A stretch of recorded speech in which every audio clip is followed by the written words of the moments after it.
ভালো লাগতেছে। এখানে এরকম একটা পরিবেশ হয়েছে, সত্যি অনেক ভালো। আমাদের গ্রামের আশেপাশে যারা আছে সবাই এখানে এসে ছবি তুলতে পারতেছে, ঘুরতে পারতেছে, আর এরকম উদ্যোগ নিচ্ছে, অনেক ভালোই লাগতেছে। ভালো লাগতেছে, আসছি ঘুরতে, আমরা 3 বোন মিলে আসছি, এমনিতে ভালো লাগতেছে। কি বলবো, এখানে মানে মনমুগ্ধ করা একটা পরিবেশ হয়ে গেছে এখানে, যেটা মানে বলে বোঝানো যাবে না যে আমাদের গ্রামের মধ্যে এমন সুন্দর একটা পরিবেশ, এমন মানে যে করছে ওনাকে ধন্যবাদ দিতেই হয় যে এমন ভাবে আমাদেরকে একটা করে দিয়েছে, খুবই ভালো। জমির উপরে আপনারা এই চাষটা করেছেন 4 বিঘা জমি, 4 বিঘা জমি না? এই যে প্রতিদিন মানুষ দর্শনার্থী সমানে ছুটে আসছেন, মনে হচ্ছে একটা উৎসব বা উৎসব মুখর একটা পরিবেশে কাজ করছে। তো আপনাদের অনুভূতিটা কি? যে আমাদের অনুভূতি খুব ভালো, এবং যে আমরা প্রতিবার তো আপনার ধান চাষ করি।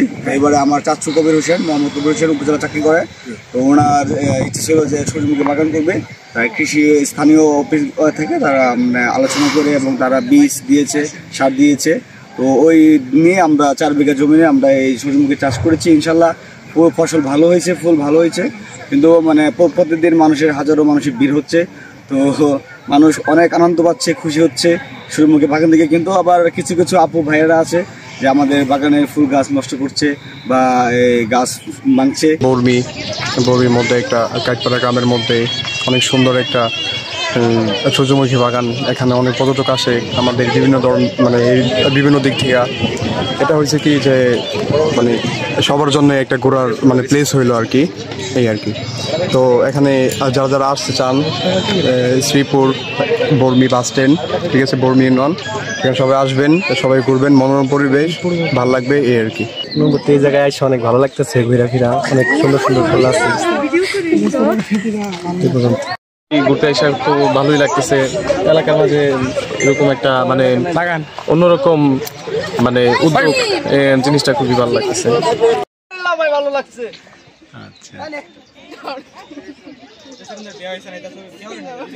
এই ফুলের সৌন্দর্য দেখার জন্য দূর দূরান্ত থেকে প্রতিদিনই মানুষ ছুটে আসছে এই সূর্যমুখী ফুলের সৌন্দর্য উপভোগ করার জন্য।